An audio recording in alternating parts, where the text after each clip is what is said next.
Hello दोस्तों, तो अपना आज का problem of the day question है array pair sum divisibility problem. ठीक है। सो अपन प्रॉब्लम स्टेटमेंट देखते हैं। Given an array of integers nums and a number K, write a function that return true if given array can be divided into pairs such that sum of every pair is divided by K. ठीक है। So अपन को एक array दे रखा है, हमें क्या करना है, उसको स्प्लिट करना है नंबर्स ऑफ पेयर्स में। ठीक है। और सारे पेयर्स का सम क्या होना चाहिए, डिविजिबल बाय के होगा। ठीक है, जो कि अपन को के प्रोवाइडेड होगा। तो इसको हमें देखता है क्या करना है। ठीक है। ओके। तो यहाँ पे क्या दे रखा है, and return true if array can be divided into pairs so that sum of every pair is divisible by K, otherwise return false. ठीक है। अपन को ऑर्डर ऑफ एन में सॉल्व करना, अपन एक्स्ट्रा स्पेस यूज कर सकते हैं। ठीक है। चलो, तो देखते हैं कैसे। तो यहाँ पर देखो, अपने दोनों टेस्ट केस लिख रखा है। ठीक है। ओके। तो यहाँ पे पहले टेस्ट केस में क्या है, अपना एरे है 9 5 7 एंड, ठीक है, सिंपल। ये अपना क्या है, 6 है। तो क्वेश्चन क्या कह रहा है, इसको नंबर्स ऑफ पेयर में स्प्लिट करो कंप्लीट, कोई भी एलिमेंट छूटना नहीं चाहिए। ठीक है, सारे एलिमेंट्स का पेयर बनना चाहिए। और उसका सम क्या होना चाहिए, डिविजुअल बाइज के होना चाहिए, जो कि अपने को प्रोवाइड है 6। यहाँ पर देखो 9 एंड 7। ओके, 9 एंड 3 कितना हो गया, 12। 5 एंड 7 कितना हो गया, 12, जो कि 6 से डिविजिबल है। तो मीन्स अपन इसका पेयर बना सकते हैं। ठीक है। ओके, सो ट्रू है। यहाँ पे 4 एंड 4 का देखो, 4 4 4। यहाँ पर ध्यान से देखो, अपन मैक्सिमम केवल एक ही पेयर बना सकते हैं। ठीक है।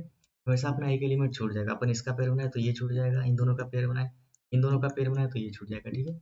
मतलब क्या है, अगर अपना ऑड लेंथ का एरे है तो उस केस में अपना हमेशा पेयर कंप्लीट नहीं होगा। ठीक है, कोई ना कोई एलिमेंट छूट ही जाएगा। तो अगर ऑड लेंथ का स्ट्रिंग एरे है तो उस केस में अपन को डायरेक्ट जो है रिटर्न फॉल्स कर देना। ठीक है, सिंपल। चलो,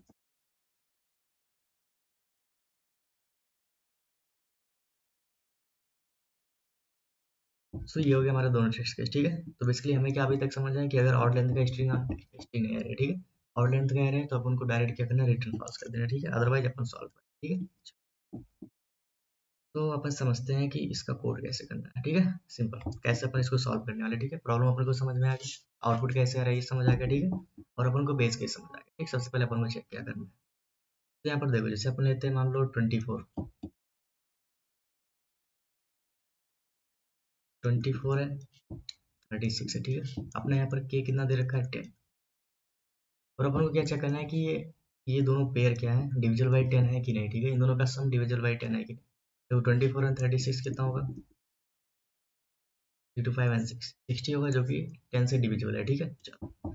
तो इसलिए अपन 24 को लिख कैसे सकते हैं, 2 इंटू 10 प्लस 4। 36 को कैसे लिख सकते हैं, 3 इंटू 10 प्लस 6। ठीक है, तो यहाँ पर आप देखो 4 एंड 6 इन दोनों का सम क्या है, 10 है। ठीक, इन दोनों का सम 10 है, तो अपन इसको क्या कह सकते हैं कि हाँ, ये डिविजिबल बाई 10 है। एक एग्जाम्पल और लेते हैं, जैसे अपना 4 हो गया। ठीक है, नहीं, 6 लेते हैं एंड, चलो 6 लेते हैं, 3 ले लेते हैं। ठीक है, सिंपल, 6 एंड 6।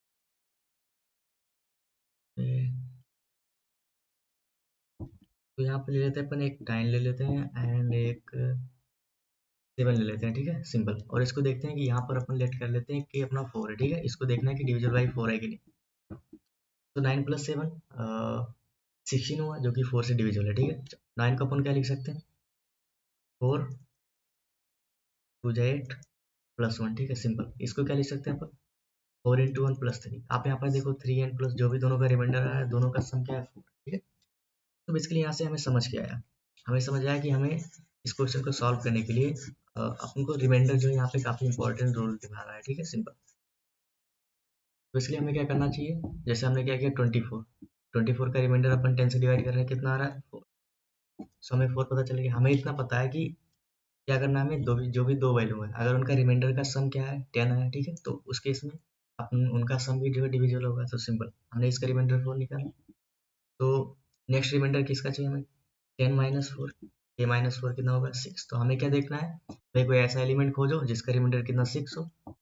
अगर उसका रिमाइंडर 6 से कोई ऐसा एलिमेंट है तो ये दोनों आपस में पेयर बना सकते हैं, क्योंकि इन दोनों का रिमाइंडर का सम क्या हो जाएगा, 10, जो कि डिविजिबल है। ठीक है, सिंपल। तो इसलिए अपन क्या कर सकते हैं, कहीं पर अपन क्या करें, एक फ्रीक्वेंसी एरे बना सकते हैं, मैप यूज कर सकते हैं। वहाँ पे आप क्या करो, सभी कंप्लीट जो है, जितना भी अपना फ्रीक्वेंसी है, सब कंप्लीट एरे का फ्रीक्वेंसी आप स्टोर करो। ठीक है, जो भी एलिमेंट है, और सिंपल हर एक फ्रीक्वेंसी पे जाओ आप। ठीक है, जैसे अपन 4 पे गए, फर्स्ट वाले पे गए, हमें रिमाइंडर कितना मिला, 4। सिंपल। नेक्स्ट हमें क्या खोजना है, अपना के क्या है 10 है, तो के माइनस 4 कितना हो जाएगा, के अपना 10 माइनस 4 कितना 6। तो हमें देखना कि कोई ऐसा एलिमेंट एग्जिस्ट करता है जिसका रिमाइंडर क्या हो 6 हो, ठीक है। अगर एग्जिस्ट करता है तो ये दोनों आपस में पेयर बना सकते हैं, जो कि यहाँ पे कर रहा है, ठीक है। तो एक केस अपन और लेते हैं कि अगर रिमाइंडर अपना 0 हो जाता है तो अपन क्या करेंगे, ठीक है। तो यहाँ पर देखो 10 20 30 एंड 40, ठीक है, एंड 50। हमें चेक करना है कि यहाँ पे अपन कोई कंप्लीट इसको पेयर में स्प्लिट कर सकते हैं कि नहीं, ठीक है। अपने यहाँ के जो है ले लेते हैं 10। देखो हमें क्या पता होना चाहिए, अगर अपन 10 से किसी वैल्यू को डिवाइड कर रहे हैं, ठीक है, तो हमेशा रिमाइंडर 10 से छोटा होगा, ठीक है। हमेशा रिमाइंडर अपना 10 से छोटा होगा, 0 से बड़ा 10 से छोटा, 10 से ज़्यादा नहीं हो सकता, ठीक है। देखो यहाँ पर देखो अपन इसको 10 से डिवाइड करेंगे, रिमाइंडर 0 आएगा। इसको अपन 10 से डिवाइड करते हैं, रिमाइंडर 0 आएगा। 10 से डिवाइड करते हैं, रिमाइंडर 0। 10 से डिवाइड करते हैं, रिमाइंडर 0। 10 से डिवाइड करते हैं, रिमाइंडर 0। तो अपन यहाँ पे कैसे देखेंगे कि भैया पेयर बन रहा है कि नहीं। देखो अगर किसी एक एलिमेंट का रिमाइंडर 0 आ गया, ठीक, हमने क्या बोला कि दो एलिमेंट का सम, जो भी रिमाइंडर का सम 10 होना चाहिए, ठीक है। जैसे अगर अपना के 10 है, ठीक है, तो यहाँ पर 0, तो कभी ऐसा पॉसिबल ही नहीं है कि सेकंड एलिमेंट का रिमाइंडर कहीं 10 आया होगा, ठीक है, क्योंकि अपना हमेशा रिमाइंडर जो है 10 से छोटा ही होगा, ठीक है। अगर रिमाइंडर अपना 10 होगा तो भाई फिर से वो 10 से डिवाइड हो जाएगा ना, तो रिमाइंडर हमेशा जिस वैल्यू से अपन डिवाइड करते हैं वो उससे हमेशा कम ही होता है, ठीक है। तो हमें इतना पता है कि कोई भी दूसरे एलिमेंट में जो है रिमाइंडर 10 आने वाला ही नहीं है, ठीक है। तो हमें कैसे पेयर बनाएंगे, पेयर हम तब बना सकते हैं जब कोई अदर एलिमेंट भी ऐसा हो जिसका रिमाइंडर 0 हो, ठीक है, सिंपल।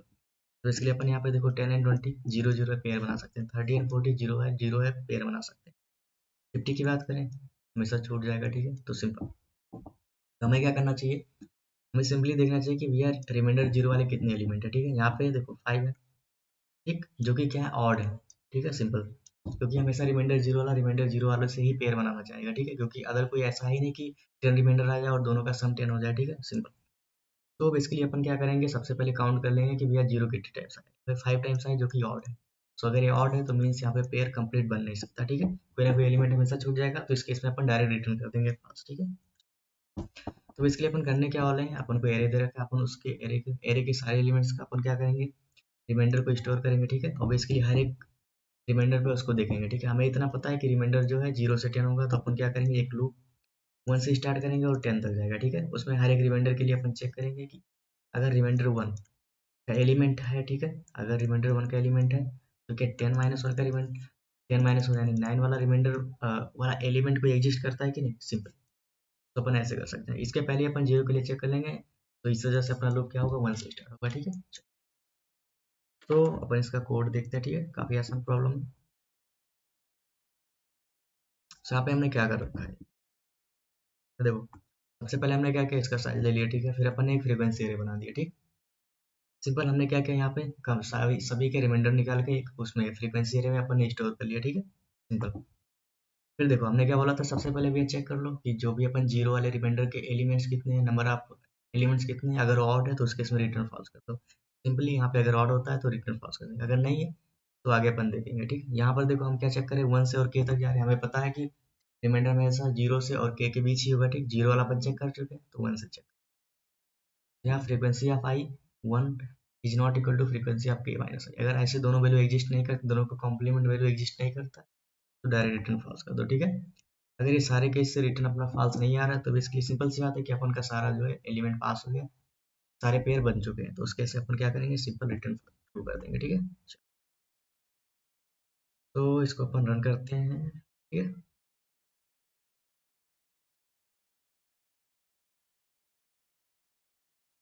करते हैं सबमिट।